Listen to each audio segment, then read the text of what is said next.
Professor Stephen Evans is from the London School of Hygiene and Tropical Medicine, who joins us now to ponder on this. Professor, thanks for your time this lunchtime. V-Day, it's been dubbed, and we keep talking about the logistical challenges. That's almost trite, isn't it? In a sense, it's more than that. It's administrative, it's bureaucratic, it's writing to hundreds of thousands of people and making sure they've got the cards that prove they've had the jab. I think that proving they've had the jab is not the key element to this. What is vital is that people are reminded, and when you get to my age and older, you do need reminders on occasions, and being reminded of when you go back for your second dose, because your protection after one dose will be there, but not as effective as it will be after two doses. I think the idea that you can guarantee that you are immune if you are infected with the virus, having been vaccinated, is simply not true. You have a very good chance of not getting the disease, but you still will have a 5 to 10%, possibly more. We don't know for certain what the efficacy will be when it's rolled out to people in practice. In the trials, everything is done perfectly. Out there in the big wide world, things sometimes don't go quite perfectly. So this is extremely good news, but let's not be complacent. There will be those, as you say, who simply forget to go for that second jab. There'll be others, of course, and we've seen some survey data recently published suggesting that anything up to 20% of the UK population remains sceptical about the necessity of a jab. How do we go about persuading those people who are sceptical about whether they actually need the jab or not? Well, my personal view is that we shouldn't make this compulsory. That will reduce confidence, if anything, in my view. But that's a very personal view. I think you have to try and get people to listen to the evidence.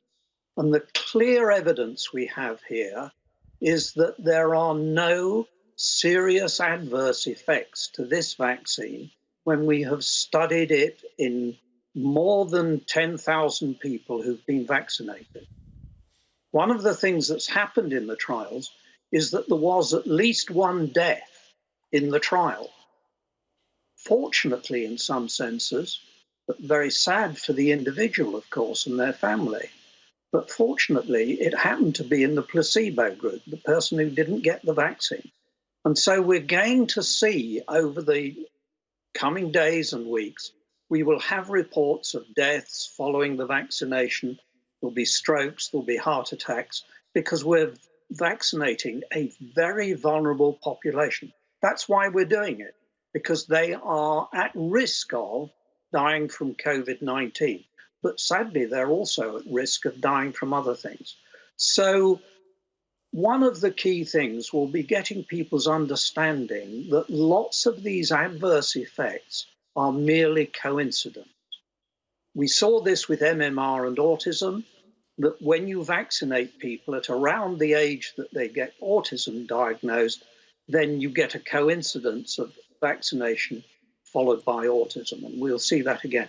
But the right way to do it is to ask people where their evidence is that it's harmful. Trace back the source of that evidence and see whether it's reliable, and trace back the source of evidence that says that it is safe, that we have searched for harms and not found them. We can't guarantee perfect safety in the sense that there are zero harms. People will get sore arms, and sometimes those sore arms will last a while and they'll end up in some pain for a little while, but not very long. It will usually go away pretty rapidly. They may have a high temperature, and that may last a day or two. But very shortly after that, they will get the benefit. They will also have those same things after a second dose, and it may even be that the rate at which it occurs is slightly greater after a second dose.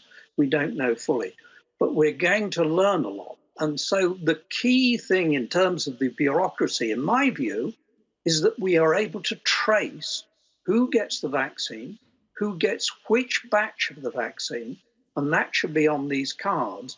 And we need to have that data getting back into the GP's record. And the plans for doing that are really well advanced. It's very likely that those who get vaccinated tomorrow will have that knowledge in their GP record on Wednesday. And that is going to be very important for the follow-up. Yeah, that would be quite a feat, wouldn't it? Professor Stephen Evans, appreciate your time. Thanks a lot. Thank you.